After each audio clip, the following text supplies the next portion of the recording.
欢迎来到热点新闻频道，请订阅并关注以获取最新资讯。天地剑心藏了5个细节，诚意的冰人觉醒，远不只为爱反抗那么简单。在仙侠的外衣之下，天地剑心藏着一颗现代的灵魂。它不是一部只讲人妖恋宿命情的古装剧，而是一场关于自由意志、身份觉醒与人性边界的哲学思辨。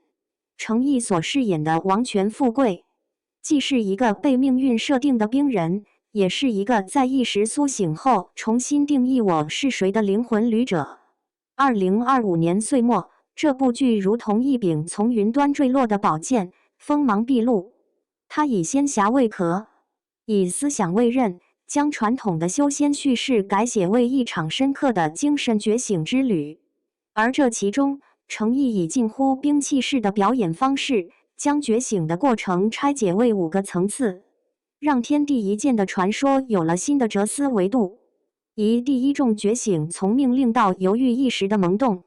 王权富贵原是天命之剑，家族之刃，自出生起便被教导剑无情，人即剑。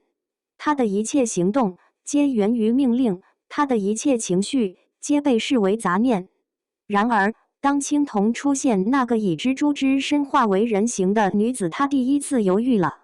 剧中一个不起眼的细节极其重要：王权富贵初见青铜时，剑锋微颤，那一瞬间，他的手指几乎要脱离训练多年的完美姿态。导演以极慢镜头捕捉到剑身上细微的抖动，这不是单纯的情感波动，而是自我意识初次反抗控制的生理信号。这一刻，剑第一次不听话，冰人第一次动心。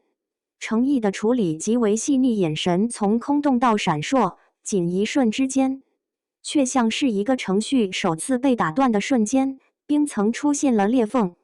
这种犹豫的美学，让觉醒从爱情开始，却超越爱情。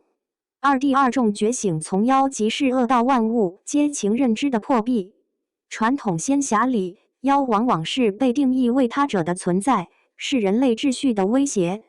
而天地剑心巧妙地颠覆了这一设定。青铜李一桐氏并不是单纯的妖精女主，她的织梦之术正是对妖即是恶观念的反叛。她用蛛丝为王权富贵织出千种梦境，江南烟雨、塞北风沙、废墟花海，每一个梦都是一次思想启蒙。它让他看到人类的贪婪与慈悲，妖族的孤独与渴望。真正的牢笼不是锁在手上的镣铐，而是锁在头脑里的偏见。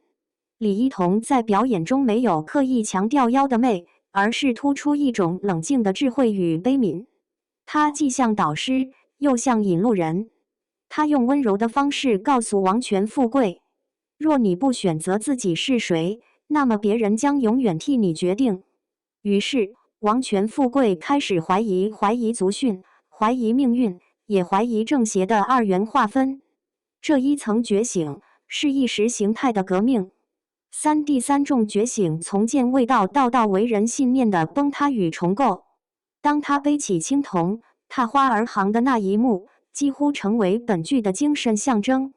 那不是浪漫的逃亡，而是个体对集体意志的反叛。王家追兵如潮，剑阵如林，而他身上背着的不只是青铜，更是他第一次自己选择要守护的人。程毅在这一幕的表演令人震撼，他的眼神没有泪，却有一种极深的悲悯与决绝。他走的每一步，像是在与过去的自己诀别。那一场花海之行，实则是他从兵到人的蜕变仪式。剑不再是命令的延伸，而是信念的具象。当他对家族高呼“我即天地，我即剑心”时，整部剧第一次出现了主角真正意义上的我。剑心从器物的心变成了人的心。第四重觉醒，天地一剑的悖论，自由的代价。在修仙体系中，天地一剑原本象征至高境界，是力量的极致与道的合一。但天地剑心赋予它新的哲学含义：当个体突破一切界限，它是否仍属于众生？当王权富贵终于摆脱家族、摆脱命运后，他并没有得到彻底的自由，相反，他陷入更深的孤独与选择的困境。自由不是轻盈的羽毛，而是沉重的剑鞘。剧中一句台词极具穿透力：当你拥有选择的权利时，你也必须承担选择的后果。这正是全剧最核心的哲学议题。真正的自由，不在于摆脱枷锁，而在于有勇气背负自由的重量。王权富贵最终的天地一剑，斩断的不只是外敌，也包括他内心的执念与恐惧。这一剑既是解脱，也是诅咒。导演以大远景拍摄那一剑，天地失色，万物俱寂。那不是胜利的瞬间，而是一种存在主义的孤绝。程毅以一种近乎宗教式的空白完成了那场戏，眼神不再有愤怒，只有礼节与悲悯。他终于明白，力量的尽头是宽恕，而剑的尽头是心。第五重觉醒，从个体到众生狭义的再定义。天地剑心在哲思之外，还在情感层面重新定义了侠。过去的侠是个人英雄，是我为天道不容而战；而剧中王权富贵的终极觉醒，是将我的意志融入众生的命运。他拒绝成为救世主，却在守护每一个生命的过程中，完成了对侠义的再造。那不是超越凡俗的神，而是仍在凡尘中愿意承担苦痛的人。他以剑为笔，重新书写了侠的意义，不是为了胜利，而是为了不负。青铜的消逝，是他成长的终点，也是觉悟的起点。在他留下的最后一段梦境里，他说：若有来世，愿你不为道所困，知为心所动。王权富贵的微笑中，终于有了释然。那不是幸福，而是理解。六形式与精神的统一，视听语言中的哲思。天地剑心在技术层面也做到了形式与内容的统一，其特效、镜头语言皆为意识服务。例如，当王权富贵迷茫时，镜头多用近景与摇晃的主观视角；当他坚定时，构图对称，剑气清明。这种视觉上的秩序变化，恰好对应着他内心的混沌与觉醒。音乐上，配乐主题新建以弦乐为主，旋律先断后合，象征我心即剑，剑心即我的过程。所有的视听细节都在为兵人觉醒这一主线服务，显示出制作团队的审美自觉。文化回响，从东方宿命论到自由意志的觉醒。天地剑心的真正价值，在于它将自由这一现代议题植入了东方叙事的土壤中。他质问的不是如何变强，而是我为何而强。在东方文化长期的宿命论传统中，天命往往是不可违抗的，而王权富贵用一柄剑质疑了这一切。他不反天，不逆命，而是选择以心为道。这种觉醒正是现代人最需要的精神隐喻。